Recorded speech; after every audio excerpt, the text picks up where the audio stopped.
2002 में काउंसलर बने थे। उसके बाद उसने हमेशा पार्टी की पीठ में छुरा घोंपने का काम किया। जो भी चुनाव विधानसभा और निगम के हुए उनमें उन्होंने छुरी पर मीठा लगा करके और खूब छुरे बैठाए। 20 साल से उसकी कोई सक्रियता नहीं है, वो जनता के बीच रहने वाला कार्यकर्ता नहीं है। 2002 के बाद उसको कभी टिकट के लिए कंसीडर नहीं किया गया। 8 काउंसलरों में वो जीते थे। 2007 में उसको पार्टी ने काट दिया, टिकट काट दिया उसका। पता नहीं क्या कारण रहे, क्यों काटा, कोई तो कारण रहा होगा। तो सच्चाई तो ये है, जो जमीनी कार्यकर्ता होगा उसको जरूर दर्द होगा। मैं नहीं, मेरे अलावा 10-12 कार्यकर्ता और भी टिकट मांग रहे थे। उनके शरीर में भी जख्म होंगे कि ऐसे व्यक्ति का नाम तय नहीं होना चाहिए। इसलिए मैं पार्टी से आग्रह करना चाहता हूं, ऐसे व्यक्ति का नाम ना तय करें, ऐसे व्यक्ति को चुनाव ना लड़ाएं। पार्टी के बीच काम करने वाला, जनता के बीच काम करने वाले ऐसे बहुत सारे कार्यकर्ता किसी को भी टिकट दे दें। यही है, या तो पार्टी इस पर विचार करे, नहीं तो मेरी क्षेत्र की जनता जो कहेगी नील दमन खत्री वो काम करेगा। नमस्कार, P24 न्यूज़ पर आपका स्वागत है। मैं हूं शंकर दत्त पंत। दिल्ली में चुनावी फिजा गर्म है। टिकटों के बंटवारे के बाद दिल्ली की जो राजनीतिक हवा है और ज़्यादा गर्म हो गई है और लगातार हम देख रहे हैं कि पिछली बार जो पार्टी के कैंडिडेट्स थे, इस बार आम आदमी पार्टी और भारतीय जनता पार्टी ने कई ऐसे कैंडिडेट का टिकट काटा है। हमारी मौजूदगी इस वक्त नरेला विधानसभा क्षेत्र में है। यहाँ पर भारतीय जनता पार्टी ने नील दमन खत्री जी का इस बार टिकट काटकर राजकरण खत्री जी को टिकट दिया है। हमारे साथ खुद नील दमन खत्री जी मौजूद हैं। उनसे हम जानते हैं कि आखिर ऐसी क्या वजह रही जब वो इस बात को कहते हैं कि वो पार्टी के लिए समर्पित रहे, निष्ठावान कार्यकर्ता रहे, फिर पार्टी ने उन पर भरोसा आखिर क्यों नहीं जताया। आपका बहुत बहुत स्वागत है सर। जी धन्यवाद। क्या कहेंगे इन तमाम समीकरणों के बीच में? आपको उम्मीद थी कि पार्टी इस बार टिकट काटेगी, क्योंकि आप कहते हैं कि आप पार्टी के लिए समर्पित कार्यकर्ता थे, जीत हार आपके लिए कोई मायने नहीं रखती है, उससे ऊपर उठकर आपने पार्टी के लिए काम किया। क्या वजह रही इस बार जो भरोसा पार्टी ने नहीं दिया? ये मुझे देख करके बहुत दुख भी हुआ कि मेरी पार्टी जो बहुत छलनी करके टिकटें देती है जी, और सर्वे भी होते हैं, उसके बाद कार्यकर्ताओं की रायशुमारी भी हुई है। पता नहीं एक ऐसे व्यक्ति का नाम पार्टी ने तय कर दिया, घोषित कर दिया, जो नहीं होना चाहिए था, क्योंकि वो 2002 में काउंसलर बने थे। उसके बाद उसने हमेशा पार्टी की पीठ में छुरा घोंपने का काम किया।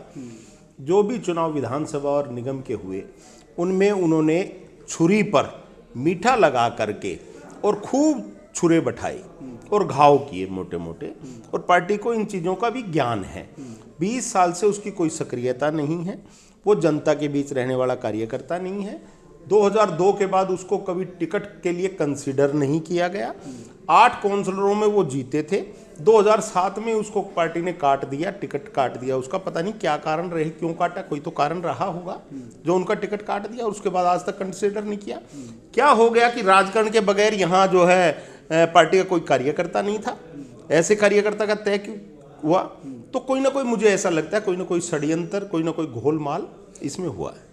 तो ये नाराजगी सिर्फ आपकी है, फिर आपके साथ और भी पार्टी के नेता हैं जिनकी नाराजगी है? देखो सच्चाई तो ये है, जो जमीनी कार्यकर्ता होगा उसको जरूर दर्द होगा। मैं नहीं, मेरे अलावा 10-12 कार्यकर्ता और भी टिकट मांग रहे थे। उनके शरीर में भी जख्म होंगे कि ऐसे व्यक्ति का नाम तय नहीं होना चाहिए था। लेकिन कुछ लोग ये कह रहे हैं कि बीजेपी ने इस बार चुनावी कैंडिडेट पर दाव चला है। टिकट बहुत सारे बदले हैं, आपको भी याद होगा इस बार। आपको लगता है कि वाकई में इस बार जो भारतीय जनता पार्टी ने यहाँ से टिकट दिया है, जिनका आप नाम ले रहे हैं, मुकाबला दिलचस्प है, एक तरफा है, या फिर है ही नहीं आपकी? देखो मैं सच्चाई बताऊं, उनसे सब बेस्ट कैंडिडेट थे। और जितने भी लोग थे ना, जो पार्टी में लोगों के साथ जुड़ करके और उनके दुख सुख में काम आते हैं, पार्टी के लिए काम करते हैं, अपना तन देते हैं, मन देते हैं, अपना धन देते हैं, बहुत सारे कार्यकर्ता थे। इसके पास तो ना तो तन था, ना मन था, ना धन था। पता नहीं, मेरी समझ में नहीं आ रहा कहाँ क्या गोलमाल हुआ, क्या किया है, क्या लेन देन हुआ है, मुझे नहीं पता। ये पार्टी के अंदर मैंने कहा है कि जांच का विषय है और जांच की जाए उन लोगों की जो इस प्रकार का घोलमाल जिन लोगों ने किया है। मुझे नहीं लगता कि ये सर्वे में भी कहीं दूर दूर तक होगा। पार्टी के शीर्ष नेताओं को, माननीय अमित शाह जी, माननीय मोदी जी, माननीय नड्डा जी, माननीय BL संतोष जी, माननीय पांडा जी, उनके पास सर्वे की रिपोर्टें हैं। उनके पास सर्वे की रिपोर्टें हैं, वो मिला लेंगे। मैं जो कह रहा हूं, मैं ठीक कह रहा हूं या सर्वे की रिपोर्ट उनकी ठीक कह रही है? क्या वो मैच खा रही है? क्या मिला लेना। क्यों दिया है, किसने दिलवाया है, जरूर गोलमाल हुआ है, जरूर लेन देन हुआ है, क्या हुआ है क्या नहीं हुआ, ये सब जांच का विषय है। नहीं, आप इतनी बड़ी अगर बात कह रहे हैं कि जांच होनी चाहिए तो जाहिर तौर पर आपको कोई ना कोई इनपुट मिला है। मैं इनपुट मेरी जनता ने दिया है, इनपुट मेरे क्षेत्र की जनता कह रही है, क्योंकि हजारों लोगों के फ़ोन मेरे पास इस 1.5 दिन में आए हैं, जो लोग दुखी हैं। लोग कह रहे हैं हम इनको नहीं जानते, किस कार्यकर्ता को टिकट दे दिया, हम इनको जानते तक नहीं। जब वो चुनाव लड़े थे उस समय 2 वार्ड होते थे और पूरी विधानसभा में 1.25 लाख ही मतदाता होता था। आज 2,80,000 मतदाता नरेले का है। 2002 में जब लड़े थे उसके बाद 1,55,000 नए मतदाता यहाँ आ गए। उनके बीच कौन है, झुग्गियों के अंदर कौन है, 70-80 हज़ार झुग्गियों हैं, वो नाम तक नहीं जानते। 64 अनाधिकृत कॉलोनी है, हमारे प्रवासी भाई यहाँ रहते हैं, पूर्वांचल के भाई, बिहार के, उत्तर प्रदेश के, हरियाणा के लोग यहाँ रहते हैं। उनसे पूछो ना जा करके, वो क्या जानते हैं क्या? उनका कहना यह है कि हम वोट भाजपा को देना चाहते हैं, लेकिन ऐसे व्यक्ति को देना चाहते हैं जिनको हम जानते तो हों, जो जनता के बीच रहा हो। मैं ये नहीं कह रहा कि मुझे ही पार्टी टिकट दे, किसी को भी दे और अन्य कार्यकर्ता को दे जो कार्यकर्ता हो। ऐसे व्यक्ति को क्यों, जिसका 2007 में टिकट काट दिया था, 8 काउंसलर जीते थे, अब क्या हो गया भाई, उसको क्या कर दिया उसने? कभी कोई उसके दिखाओ, कभी आंदोलन में गया हो, कोई मुकदमे उसके खिलाफ जनता के लिए आंदोलन किए हो, कोई किसी भी प्रकार का पार्टी के लिए संघर्ष किया हो। ऐसे यहाँ 10-12 प्रमुख कार्यकर्ता जिन्होंने पार्टी के पौधे लगाकर खाद पानी देने का काम किया, वो कार्यकर्ता कहाँ छोड़ दिए पार्टी ने? उनमें से किसी को भी चयन कर सकती है। तो ये राजकरण खत्री जी के नाम से दिक्कत है या फिर और कोई वजह है इसके पीछे? नहीं, राजकरण खत्री के नाम से दिक्कत है। मुझे पार्टी से कोई दिक्कत नहीं है, मुझे राजकरण खत्री के नाम से दिक्कत है। जो राजकरण खत्री आज तक कहीं नहीं था, वो कहां से आ गया, क्यों आया, किन कारणों से आया, ये दिक्कत है। दिक्कत ये है, और ये मेरी पार्टी के शीर्ष नेता जानते हैं, जिनके पास सर्वे की रिपोर्ट है, हर चीज की रिपोर्ट उनके पास है, एक आदमी की रिपोर्ट उनके पास है, उनकी 3-3 पीढ़ियों तक की रिपोर्ट है। इस आदमी की रिपोर्ट कहां गई? वो कहां है रिपोर्ट? या तो इसकी रिपोर्ट ही नहीं बनी, खाली टिकट ही दिया गया। तो इसलिए मैं पार्टी से आग्रह करना चाहता हूं, ऐसे व्यक्ति का नाम ना तय करें, ऐसे व्यक्ति को चुनाव ना लड़ाएं। पार्टी के बीच काम करने वाला, जनता के बीच काम करने वाले ऐसे बहुत सारे कार्यकर्ता किसी को भी टिकट दे देंगे, जिससे पार्टी का कमल यहां से खिले। हमारी 10% वोट, 8-10% वोट पीछे कम रह गई थी। 42% वोट मुझे पिछली बार लोगों ने दी थी। 8%, 10% वोट बढ़ाने के लिए हमने बहुत सारे सेवा प्रकल्प यहां शुरू कर रखे हैं। 10,000 लोगों को पीने का पानी हम आज दे रहे हैं और कई हजार लाइटें लगवा दी। 4500 मतदाताओं के कार्ड, मतदाता पहचान पत्र मैंने बनवाए, अपने ऑफिस से बनवाए। लेकिन आम आदमी पार्टी कह रही कि फर्जी वोटर बहुत, मैंने वो बनवाए, युवा मतदाता बनवाए। फर्जी वोटर बनवाने का काम करती है आम आदमी पार्टी। भाजपा का कार्यकर्ता कोई ऐसा नहीं मिलेगा। नव मतदाता जिनके मतदान आज तक नहीं बने थे, उन लोगों के बनवाए।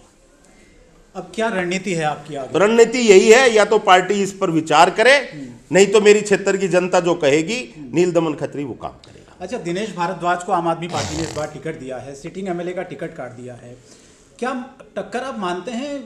मुकाबला त्रिकोणीय है, एक तरफा है, क्या हवा है विधानसभा? देखो, नरेला विधानसभा भाजपा में हो चुकी थी, नरेला विधानसभा भाजपा में हो चुकी थी, लेकिन अब ऐसे आदमी का नाम तय किया है। अब यहाँ क्या होगा क्या नहीं होगा, क्योंकि यहाँ बहुत बड़ा ग्रामीण क्षेत्र भी है, 36 गांव हैं, और इसके अलावा जैसे मैंने बताया कि गांव का 1-1.25 लाख मतदाता है, बाकी 1.5 लाख मतदाता तो प्रवासी मतदाता है। उनको सब पता है, वो 20 साल से आज तक यहाँ आए हैं। कौन कार्यकर्ता भारतीय जनता पार्टी का उनके बीच रहा है, उनके दुख दर्द में सुनाई की है, उनके साथ आना जाना, रहना सहना, खाना पीना, पार्टी के कार्यक्रमों में ले जाना, जनता के आंदोलन करना, उन सबको पता है। लेकिन ऐसे व्यक्ति का नाम जो तय कर दिया, वो अन्याय है, हमारे कार्यकर्ताओं के साथ अन्याय है। कुछ लोग कह रहे हैं कि कोई पुराना मनमुटाव आपका रहा हो। मेरा कोई मनमुटाव नहीं है। मेरा मनमुटाव अगर होता तो मैंने थोड़ी ना टिकट काटी थी 2007 में, पार्टी ने काट दी थी। 8 काउंसलर थे, भारतीय जनता पार्टी ने काटी थी। मेरा क्या मनमुटाव है उनसे? कोई मनमुटाव ही नहीं है। मेरा कोई लेन देन पे झगड़ा नहीं, मेरा कोई जमीन जायदाद का उसका साझेगा नहीं, मेरा परिवार एक नहीं, मेरा क्या मनमुटाव उनसे? कोई मनमुटाव नहीं है। आप ये कह रहे हैं कि पार्टी अच्छे व्यक्ति को चुनती, जिताऊ हाँ, बस मेरा यही कहना है, पार्टी जिताऊ कैंडिडेट को तय करती है और पार्टी कार्यकर्ता को तय करती है। ये कार्यकर्ता नहीं है, इसने पार्टी की पीठ में छुरे घोंपने का काम हमेशा किया है।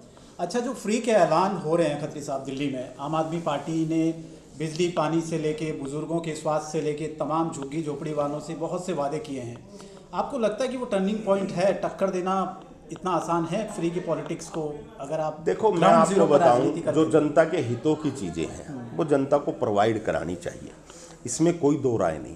सरकारें बनती हैं इसलिए कि गरीब लोगों के काम करने के लिए, और गरीब लोगों को जिस प्रकार की आवश्यकताएं हैं, देश में आरक्षण अगर लागू हुआ तो एक पिछड़े तबके को जो आगे नहीं बढ़ पा रहे थे उनको आगे बढ़ाने के लिए आरक्षण दिया। इसी प्रकार से गरीब लोगों की, आदरणीय मोदी जी जिस प्रकार से अन्न दे रहे हैं फ्री, इसी प्रकार से बहुत सारी योजनाएं जो अच्छी योजनाएं हैं, भारतीय जनता पार्टी भी उन योजनाओं को लागू करने जा रही है। ऐसी नहीं है, और जनता के हितों के लिए ही सरकारें काम करती हैं और जनता के हितों के लिए ही काम करेंगी, ऐसा नहीं है। अच्छा, पिछले 10 साल से आम आदमी पार्टी सरकार में है। नरेला विधानसभा की बात करें, 5 लोकसभा की सीटें हैं दिल्ली में, 7 भारतीय जनता पार्टी के खाते में इस बार गई। विधानसभा चुनाव में क्या आपका आंकड़ा समझ में आ रहा है? आपको ग्राउंड जीरो पर क्या समझ में आ रहा है, खासतौर पर नरेला की अगर मैं बात करूं यहाँ पर? देखो, देश के अंदर मोदी जी का कोई मुकाबला नहीं है। मोदी जी को विपक्ष भी पसंद करता है और मोदी जी को इस देश का प्रधानमंत्री चाहता है। दिल्ली के अंदर जो ये केजरीवाल आया, ये एक झूठ की पॉलिटिक्स पे जिंदा रहा। इसने अभी पीछे कहा कि मैंने 5 वादे पूरे नहीं कर पाया, हर बारी नई बात करता है कि मैं उनके लिए माफ़ी चाहता हूँ, अगले 5 वर्ष दे दो। चाहे वो गंगा सफाई का, ये अपना यमुना सफाई का विषय हो या दिल्ली के गड्ढे भरने का विषय हो, वो इतना अच्छा लगता है, हे मेरे दिल्ली की प्यारी जनता, मैं ये 5 काम नहीं कर पाया, अगली बार करूँगा मैं इन 5 कामों को, अगले 5 साल और दीजिए। पता नहीं कैसा आदमी, नौटंकी आदमी, और लोग बेचारे बकाई में आ जाते हैं। अब की बारी वो बकाई में आने वाले नहीं। अच्छा, लोगों की ये शिकायत, अभी हम ग्राउंड जीरो पर भी गए थे, लोगों से हमने बात की, लोग ये कह रहे हैं कि स्वास्थ्य को लेकर बहुत बुरी स्थिति है, अस्पतालों की स्थिति बहुत अच्छी नहीं है, उतने अस्पताल यहाँ पर नहीं है। तो जो दावा आम आदमी पार्टी करती है कि हमने अस्पतालों की स्थिति बहुत अच्छी की है, स्वास्थ्य और शिक्षा के क्षेत्र में क्रांतिकारी परिवर्तन किया है, वो नरेला में क्यों नहीं दिखता फिर? भाई साहब देखो, वो कह रहे हैं, ये तो जनता बता देगी। दिल्ली की सारी जनता में आप जाइए, दवाई तक नहीं मिलती। लोग बेचारे जब बच्चा होने को होता है हॉस्पिटल जाते हैं तो उनको एडमिट नहीं करते, और वो बेचारे स्कूटर पे आते तो रास्ते में बच्चे हो जाते हैं। मेरे यहाँ ऐसा हुआ, रात को 12 बजे दिसंबर के महीने के अंदर वो डिलीवरी होनी थी, वो वहाँ गई, उनको बोला कि एडमिट नहीं किया जाएगा। वो बेचारे वहाँ से चले, हॉस्पिटल से चले, और वो जो है वहाँ तक बाकनेर तक, चौक तक गए और रास्ते में ही बच्चा हो गया। मतलब ये इनके ऊपर तो भगवान रहम करे, इनको जो है छोड़ेगी नहीं, जो है ना दिल्ली की जनता भी और ना भगवान। आपको जनता ने पहले यहाँ से चुना था, उसके बाद आम आदमी पार्टी के विधायक को चुना। ऐसे कौन से मुद्दे आपके जहन में हैं जो आने वाले समय में सॉल्व होने चाहिए थे, जो नहीं हुए, और जो होना चाहिए काम खासकर नरेला की जनता के लिए? देखो, सबसे पहले तो मूलभूत सुविधाएं, आदमी को जीवन जीने के लिए सबसे पहले अपना घर चाहिए, लाइट चाहिए, उसके अलावा पीने का पानी चाहिए, खाने को अन्न चाहिए। यह सरकार राशन कार्ड नहीं बना पाई। राशन कार्ड के नाम पर इनके नेताओं ने क्या क्या किया, कुछ नहीं कर पाए। वृद्धा पेंशन इन्होंने रोक दी। इसके अलावा जो स्वास्थ्य सेवाएं हैं उस पर यह सरकार फैल रही, और अन्य बहुत सारे काम हैं। अब बताओ आप, लोगों को पीने का पानी नहीं मिल रहा, इससे पूरा होगा क्या? ये झूठ बोलता, 20,000 लीटर पानी मैं फ्री दे रहा हूँ। मैं बता रहा हूँ 10,000 घरों को तो मैं निःशुल्क पानी भेज रहा हूँ, हर रोज़ भेज रहा हूँ। अच्छा, हाँ, कहाँ है? लाइटें नहीं लगवा पाया। ये अंधेरे में, डार्क सपोर्ट में मेरी बहनें आज भी टॉयलेट के लिए बाहर जाती हैं। ये कह रहा था नगर निगम दे दो, नगर निगम भी दे दी। अब वो नगर निगम नरक निगम होगी। बताओ, बहनों के साथ गलत काम होते हैं, उनको बाहर सोच के लिए जाना पड़ता है। इससे बुरा क्या होगा? ये दिल्ली की राजधानी है क्या? इन्होंने राजधानी का कूड़ा बना दिया। जी, तो अब आप ये बताइए कि अब आगे क्या है, क्योंकि आप अगर वाकई में टिकट पार्टी ने नहीं दिया है तो जाहिर है नाराज़गी तो है आपके अंदर, तो अगला प्लान क्या है आपका? मेरी नाराज़गी सिर्फ ये नहीं है कि मुझे टिकट नहीं दिया। मेरी नाराज़गी सिर्फ ये है कि जनता के बीच रहने वाले कार्यकर्ता का चयन होना चाहिए था, जो जनता के दुख दर्द को समझता है, जो जनता के बीच रह करके उन समस्याओं का समाधान कर सकता है, जो पीने का पानी उपलब्ध करा सकता हो, जो लाइटें लगवा सकता हो, जो गड्ढे भरवा सकता हो, जो स्वास्थ्य सेवाएं प्रदान कर सकता हो, जो मेट्रो रेल को लाने का सबको पता है। नरेला के अंदर अगर पहला शख्स हूँ, जिसने इतना आंदोलन किया जब वो आकर के मेट्रो की नींव आदरणीय प्रधानमंत्री जी ने अब रखी है, उसके लिए मैं धन्यवाद करना चाहता हूँ। ऐसे ही नरेला का बाईपास की समस्याएं हैं, बहुत सारी समस्याएं हैं। लोगों को तो समस्याओं के बारे में नहीं पता, वो लोग यहाँ का समाधान समस्याओं का कैसे करेंगे। ऐसे व्यक्ति को चयन कर दिया पार्टी ने, दुख इस बात का है। तो आप निर्दलीय ताल ठोकेंगे? मैं निर्दलीय, मैं आपको बता देना चाहता हूँ, मैं पार्टी से निवेदन करना चाहता हूँ, मेरी पार्टी के शीर्ष मेरी पार्टी निर्णय करे, ये नहीं कि मुझे एमएलए बनना है। किसी को भी आप टिकट दें, लेकिन ऐसे व्यक्ति से बचें जिसको 2007 में आपने नकार दिया और उसके बाद आज तक नहीं देखा उसकी तरफ। कोई ना कोई कमी रही होगी, कोई ना कोई कमियां उसके अंदर होगी। आज क्या होया, ऐसी चीज़ों का ध्यान रखें। जिन्होंने 20 साल 25 साल 30 साल से यहाँ लगे हुए हैं, लोगों की समस्याओं का पता है, उनका समाधान कर सकते हैं। किसी ऐसे कार्यकर्ता का चयन पार्टी करे, ये मेरा आग्रह है। अभी भी आप उम्मीद में हैं? मेरी उम्मीद है, मुझे पूरी उम्मीद है, मेरी पार्टी मेरी भावनाओं को जरूर समझेगी और उस पर जरूर पुनः विचार करेगी। मान लीजिए 1% अगर कोई 19-20 होता है तो फिर आप 19-20 अगर होगा तो मेरी जनता, क्षेत्र की जनता जो कहेगी मैं वो करूंगा। निर्दलीय ताल ठोकेंगे? मैं जनता की सेवा करने के ये लिए तो हूँ, मैं पार्टी को एमएलए ही बनने नुकसान- के लिए नहीं ये तो है। पार्टी को ही- मैं जनता की, मैं पार्टी में रहूंगा। पार्टी अच्छा, पार्टी में रहेंगे? क्यों नहीं रहूंगा, क्यों नहीं रहूंगा मैं? पार्टी, मेरी रगों में भारतीय जनता पार्टी का खून है। मेरी रगों के अंदर जो है भारतीय जनता पार्टी की विचारधारा है। जीत करके जाऊंगा और जीत करके जाऊंगा और भारतीय जनता पार्टी में रहकर काम करूंगा। चलिए, बहुत बहुत धन्यवाद। नीलदमन खत्री साहब हैं ये। और यहाँ पर जिस तरीके के समीकरण हमें नजर आ रहे हैं नरेला विधानसभा में, मुकाबला कैसा होगा, कौन जीतेगा कौन हारेगा, ये तो 8 फरवरी को जब चुनावी नतीजे आएंगे उसके बाद दिल्ली की तस्वीर साफ हो पाएगी कि आखिर दिल्ली की सत्ता पर कौन काबिज होता है। फिलहाल हमें दीजिए इजाजत, नमस्कार।